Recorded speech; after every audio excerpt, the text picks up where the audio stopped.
বিগত 15-16 বছর ধরে আমরা একটা ফ্যাসিস্ট রেজিমের অধীনে থেকে গোটা জাতি নির্যাতিত নিপীড়িত হয়েছি। আমার এখনো মনে পড়ে, এই কথা আমি বলতে চাই এই জন্যে যে যেদিন কেয়ারটেকার গভর্নমেন্ট সিস্টেমকে আপনার বাতিল করা হলো, সেই দিন আমাদের সামনে বসে আছেন আমার দেশ পত্রিকার সম্পাদক মাহমুদুর রহমান। তিনি তার পত্রিকার হেডলাইন লিখেছিলেন, ফ্যাসিস্টদের আগমনের শব্দ পাওয়া যায়। So for I remember. এবং আমরা তখন থেকেই এই ফ্যাসিস্ট আওয়ামী লীগ সরকারের বিরুদ্ধে আমাদের কথা বলেছি, আমাদের প্রতিবাদ করেছি। এবং আপনারা ইতিমধ্যেই শুনেছেন আমাদের রাজনৈতিক বন্ধুদের কাছে যে আমাদের তখন থেকেই আমাদের অসংখ্য নেতা কর্মী তারা তাদের নির্যাতনের শিকার হয়েছেন, হত্যার শিকার হয়েছেন, এবং বিচারের নামে অনেক রাজনৈতিক নেতা এবং আলেম উলেমাদের এবং রাজনৈতিক নেতৃবৃন্দকে হত্যা পর্যন্ত করা হয়েছে। সেই সময়ে আমি আগের কথা বলছি।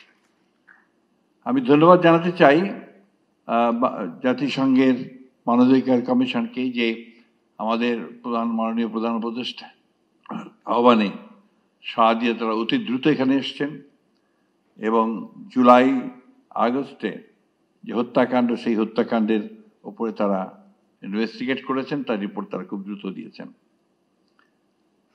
কিন্তু এর যে শুরুটা, এটা তো অনেক আগে থেকেই, এই 15-16 বছর ধরে অত্যন্ত সুপরিকল্পিতভাবে,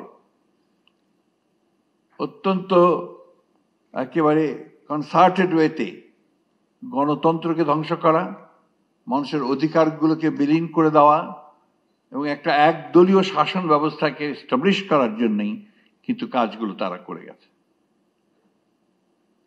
আমি আমার অন্তঃস্থল থেকে যারা এই দীর্ঘ আন্দোলনে শহীদ হয়েছেন, বিশেষ করে জুলাই আগস্টে আমাদের সন্তানেরা যারা শহীদ হয়েছেন তাদের প্রতি, এবং তাদের সঙ্গে যারা আহত হয়েছেন, যারা অঙ্গহানি হয়েছে যাদের, তাদের সকলের প্রতি আমার শ্রদ্ধা জানাচ্ছি এবং আমার দলের পক্ষ থেকেও তাদের প্রতি আমি শ্রদ্ধা নিবেদন করছি। আজকে সকালে একটা অনুষ্ঠানে গিয়েছিলাম, মায়ের ডাকের একটি অনুষ্ঠান। সঞ্জিদা এখানে আছে কিনা আমি জানি না। এই একটি মেয়ে যাকে আমি স্যালিউট করি, যারা গুম হয়ে গেছে, এই পরিবারগুলোকে নিয়ে তাদের কথা বলতে এই মেয়েটি এককভাবে লড়াই করেছে। আজকে তার কথা আমার নিশ্চয়ই বলতে হবে। হুমার কথা বলতে চাই এই জন্যে যে জাতিসংঘের আমরা যখনই কোনো নির্যাতনের শিকার হয়েছি, যখনই আমাদের কেউ গ্রেফতার হয়েছে, যখনই শারীরিকভাবে নির্যাতিত হয়েছে, আমরা কিন্তু জাতিসংঘের অফিস থেকে ছুটে গেছি এবং আমরা সেখানে যাকে পেয়েছি, হুমাকে পেয়েছি। হুমা সবসময় আমাদের সঙ্গে সেই সহযোগিতাটা করেছে। আমি তাকেও আজকে আন্তরিকভাবে আমি অভিবাদন জানাতে চাই। আমরা একটা ভয়ঙ্কর, ভয়াবহ, একটা মনস্ট্রাস একটা সময় পার হয়ে এসেছি। আমি বারবার ওই কথাগুলো বলেই নিজেকে এবং আপনাদের সকলকে আমি ভারাক্রান্ত করতে চাই না, কিন্তু এটা সত্য যে সেই সময়টা ছিল আমাদের জন্য একটা ভয়ঙ্কর সময়। আমাদের দলের 60 লক্ষ মানুষের বিরুদ্ধে মিথ্যা মামলা হয়েছিল। এখনো সেই মামলা কিন্তু তুলে নেয়নি আতিফ নজরুল সাহেব, কিছু কিছু বাকি আছে এখনো। আমরা আশা করছি যে খুব শিগগিরই এই মামলাগুলো তুলে নেওয়া হবে। আমাদের প্রায় 1700 নেতা কর্মীকে গুম করে দেওয়া হয়েছে, এনফোর্স ডিসঅ্যাপিয়ারেন্স।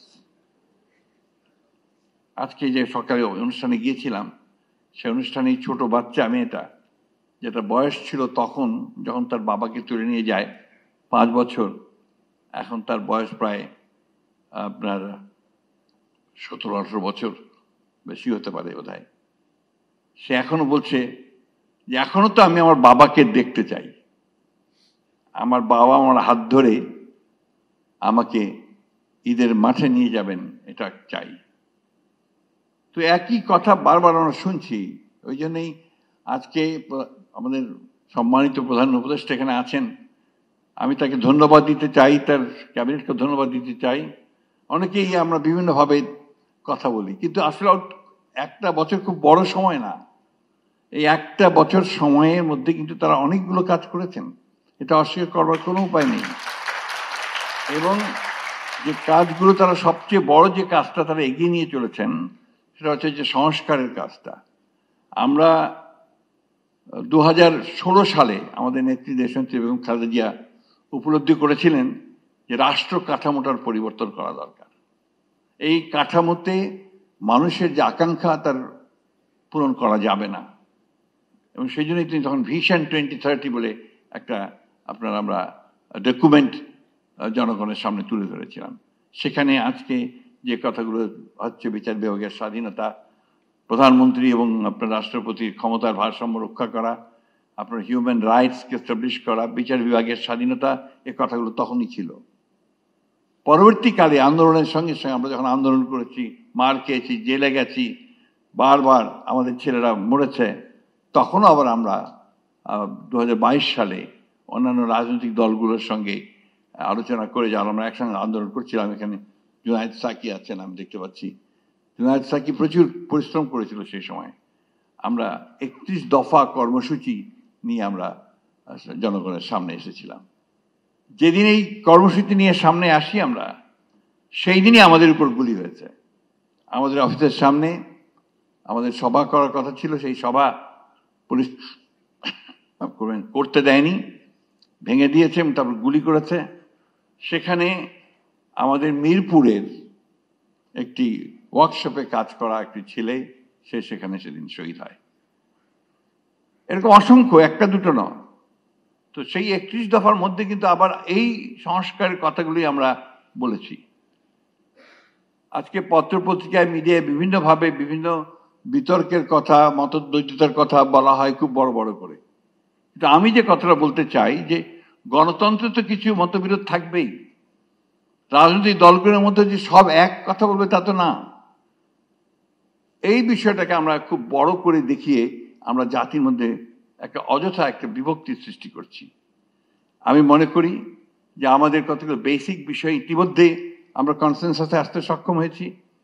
আমরা আজকে দেখলাম পত্রিকায়, খুব ভালো লেগেছে, 12টি বিষয়, মৌলিক বিষয়ে আমরা একমত হতে পড়েছি। বাকি যে বিষয়গুলো আছে সেই বিষয়গুলো নিশ্চয়ই আমরা যারা নির্বাচন করে একটা গণতান্ত্রিক ব্যবস্থায় যাব, অথবা যারা আমরা সরকারে যেতে পারি, তাদের দায়িত্ব হবে, কমিটমেন্ট হবে, তাদেরকে একটা অঙ্গীকারবদ্ধ হবেন তারা, যে তারা বাকি কাজগুলো সমাধান করবেন। আমরাও চাই যে অতি দ্রুত এই হত্যার বিচার হোক। আমরাও চাই যে সংস্কারগুলো যেগুলো খুব জরুরি দরকার সেগুলো অতি দ্রুত হোক। কিন্তু একটা জিনিস আমাদের সকলে বোধহয় মনে রাখা প্রয়োজন, জনগণের প্রতিনিধিত্ব সম্পন্ন সরকার, এটা বোধহয় খুব জরুরি দরকার। কারণ ম্যান্ডেট নিয়ে কাজ করা আর ম্যান্ডেট ছাড়া কাজ করার মধ্যে অবশ্যই কিছু পার্থক্য আছে। আমরা আশা করি যে আমাদের সম্মানিত প্রধান উপদেষ্টা মহোদয়ের যে ইতিমধ্যেই জনগণের সামনে যে কমিটমেন্ট করেছেন, সেই কমিটমেন্ট অনুযায়ী দেশে একটি অবাধ, সুষ্ঠু, সকলের কাছে গ্রহণযোগ্য একটা নির্বাচন হবে, এবং সেই নির্বাচনের মধ্য দিয়ে জনগণের প্রতিনিধিত্বশীল একটি সরকার প্রতিষ্ঠিত হবে, পার্লামেন্ট প্রতিষ্ঠিত হবে। এর চেয়েও বড় একটি প্রশ্ন আছে। সেই প্রশ্নটি কি? সেই প্রশ্ন হচ্ছে যে আমাদেরকে প্রতিষ্ঠানগুলো তৈরি করতে হবে, নির্মাণ করতে হবে। আমাদের যে এত বেশি সমস্যা, এই সমস্যাগুলোর মূলে কিন্তু রয়েছে যে আমাদের সমস্ত প্রতিষ্ঠানগুলোকে এই আওয়ামী লীগ ফ্যাসিস্টরা ভেঙে দিয়ে গেছে। সেটাকে আপনার নির্মাণ করতে হবে, পুনরায় নির্মাণ করতে হবে। কাজটা খুব সহজ নয়, সময় লাগবে, কঠিন হবে, ধৈর্য ধরতে হবে। আমাদের এই জায়গায় আরেকটা সমস্যা আমরা নিজেরা তৈরি করেছি সম্ভবত, যে সহনশীলতার অনেক অভাব আমাদের মধ্যে আছে। এই জায়গাটাকে আমাদেরকে বেরিয়ে আসতে হবে, কিছুটা সহনশীল হতে হবে, ধৈর্য ধরতে হবে। নিশ্চয়ই আমরা এত কিছু পেরেছি, এটা পারবো না কেন? আমরা 1952 সালে তো ভাষা আন্দোলন করে ভাষা প্রতিষ্ঠা করেছি। আমরা তো 69 সালে একটা বড় ছাত্র জনতার অভ্যুত্থানের মধ্য দিয়ে সেদিনকার সেই শাসককে সরাতে পেরেছিলাম। আমরা তো একটা যুদ্ধ করেছি 1971 সালে, পাকিস্তান সেনাবাহিনীর বিরুদ্ধে যুদ্ধ করে, লড়াই করে, অনেক রক্ত দিয়ে কিন্তু আমরা একটা স্বাধীন দেশ পেয়েছি। তো সেই জায়গায় আজকে কেন আমরা পারবো না এতগুলো রক্তপাত, এত ত্যাগ শিকারের পরে সকলকে নিয়ে সমবেত প্রচেষ্টায় আমরা একটা গণতান্ত্রিক একটা বাংলাদেশ নির্মাণ করতে? আমি কথার উপর খুব জোর দিতে চাই, গণতান্ত্রিক বাংলাদেশ কথার উপরে। কারণ আমি বিশ্বাস করি যে একটা গণতন্ত্র, একটা ব্যবস্থা আমাদের সমস্ত সমস্যাগুলোর ধীরে ধীরে সমাধান করবে। একই দিনে পারবে বৈপ্লবিক কোনো ঘটনা ঘটবে এটা সম্ভব নয়, কিন্তু গণতান্ত্রিক ব্যবস্থার মধ্য দিয়ে সেই পরিবর্তনটা নিশ্চয়ই আসবে বলে আমি বিশ্বাস করি। আমি ব্যক্তিগত জীবনে খুবই আশাবাদী মানুষ। আমাদের সময় প্রায় শেষ হয়ে এসছে, বয়স হয়ে গেছে। এখন যে তরুণ যারা আছেন, এখানে আছেন, অন্যান্য এখানে আছেন, আমি আশা করব যে তারা আমাদের জন্য ভবিষ্যতে এমন একটা বাংলাদেশ গড়ে তুলতে সহযোগিতা করবেন যে বাংলাদেশের সত্যিকার অর্থেই মানুষের অধিকার প্রতিষ্ঠিত হবে, মানুষ তার অধিকার নিয়ে একটা কল্যাণমূলক রাষ্ট্র নির্মাণ করতে পারবে, এবং আমাদের এই শিশুদেরকে আর এইভাবে প্রাণ দিতে হবে না। আমি ধন্যবাদ জানাতে চাই জাতিসংঘকে, তাদের মানবাধিকার কমিশনকে, যে তারা একটা অত্যন্ত চমৎকার একটা ডকুমেন্ট আমাদের সামনে তুলে দিয়েছেন। কিন্তু ডক্টর শফিক খুব ভালোভাবেই বলেছেন যে এটা আসলে খুব যথেষ্ট নয়, এটা অনেক ব্যাপক। এই অত্যাচার, নির্যাতন, নিপীড়নের যে চেহারা বাংলাদেশের মানুষ দেখেছে, এটা অনেক বেশি ব্যাপক। তাই সবাইকে নিয়ে আসুন আমরা সত্যিকার ইতিহাস তৈরি করি, সত্যিকারের পথ তৈরি করি, এবং আমাদের জাতিকে যেন আমরা সত্যিকার অর্থেই আমরা সেই জায়গায় নিয়ে যেতে চাই যার জন্য আমাদের এই ছেলেরা প্রাণ দিয়েছে।